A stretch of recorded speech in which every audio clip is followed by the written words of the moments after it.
এই কোরবানির ঈদে আপনি যেই পশুটা কোরবানি দিচ্ছেন, জানেন কি সেই পশুটা আপনার জন্য জান্নাতের রাস্তা হয়ে উঠতে পারে।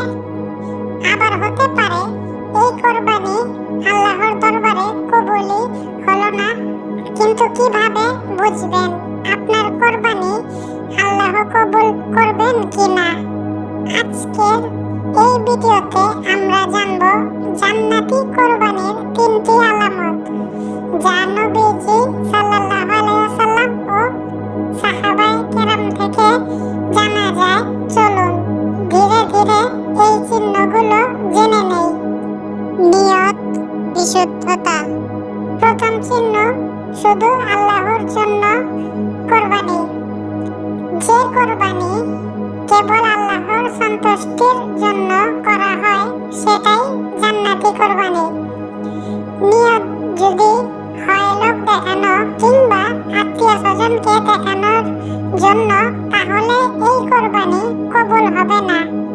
হাদিস, নিশ্চয় সমস্ত কাজ নিয়তের উপর নির্ভরশীল।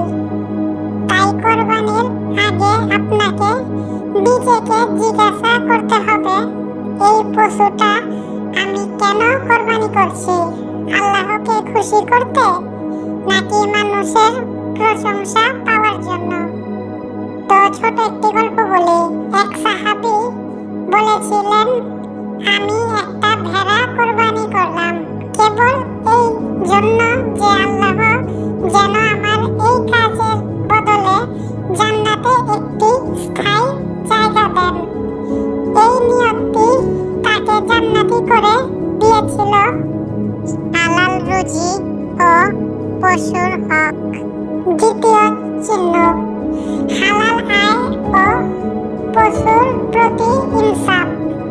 জান্নাতি কোরবানির আরেকটি আলামত হলো কোরবানির পশুটি হালাল উপার্জনে অর্থ দিয়ে কেনা এবং পশুর হক যথাযথভাবে আদায় করা হয়েছে। আল্লাহ বলেন, হে রাসূল, পবিত্র হালাল বস্তু আহার করো এবং সৎ কাজ করো। যদি কেউ সুদ, ঘুষ, চুরি বা হারাম আয়ের টাকায় কোরবানি দেয়, সে কোরবানি কবুল হয় না। পশুর হক কিভাবে আদায় করতে হবে? পশুকে মারধর করা যাবে না, খাবার ঠিক মতো দিতে হবে, পানি থেকে বঞ্চিত করা যাবে না, জবাইয়ের আগে আতঙ্কিত করা যাবে না। অনেকে বাজার থেকে পশু আনে, তারপর রোদের মধ্যে না খাইয়ে রাখে। এই অবিচার আল্লাহর দরবারে কবুল হয় না। সুতরাং পশুকে যত্ন করলে সেটাও আল্লাহর সন্তুষ্টির কারণ হয়।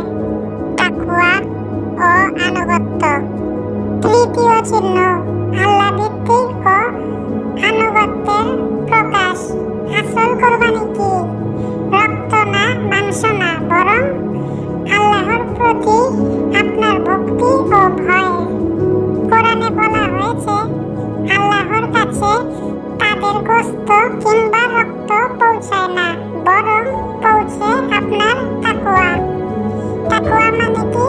নামাজ পড়া, গুনাহ থেকে বেঁচে থাকা, অহংকার না করা, গরিবকে ভালোবাসা।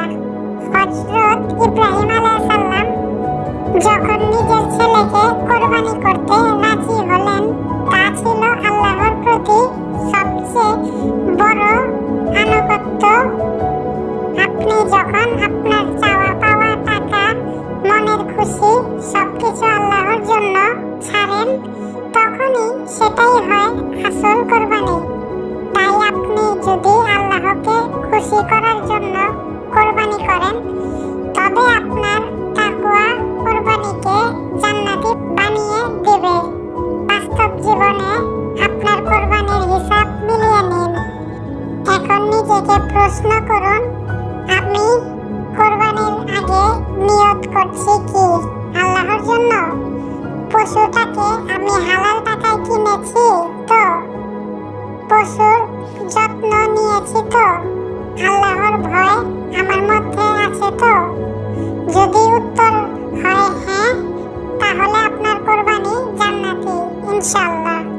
যদি কোনো জায়গায় গাফেল থেকে থাকেন, এখনো সময় আছে, নিয়ত ঠিক করুন, গুনাহ মাপ চান, নতুন করে শুরু করুন। শেষ কথা, এক জান্নাতি কোরবানির গল্প। এক বুড়ো লোক একটা ছোট ছাগল কোরবানি দিচ্ছিল। লোকজন বলল, এটা তো ছোট পশু, এটা দিয়ে কি হবে? তিনি বললেন, এটাই আমার 1 বছরের হালাল উপার্জনের শেষ জিনিস। আমি এটাকেই আল্লাহর জন্য দিলাম। সেই ছোট কোরবানি তার জন্য জান্নাতের দরজা খুলে দেয়। মনে রাখবেন, আপনি কত বড় পশু দিলেন সেটা নয়, কতটা তাকওয়া, ভক্তি আর সততা দিয়ে দিলেন সেটাই আসল।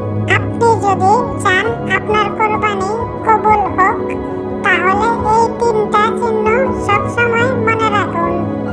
1. নিয়ত শুধু আল্লাহর জন্য। 2.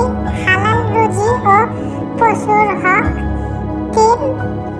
আল্লাহ ভীতি ও তাকওয়া। ভিডিও ভালো লাগলে লাইক দিন, কমেন্ট করুন, শেয়ার করুন আর ইসলামিক এম্পায়ার চ্যানেলটি সাবস্ক্রাইব করতে ভুলবেন না।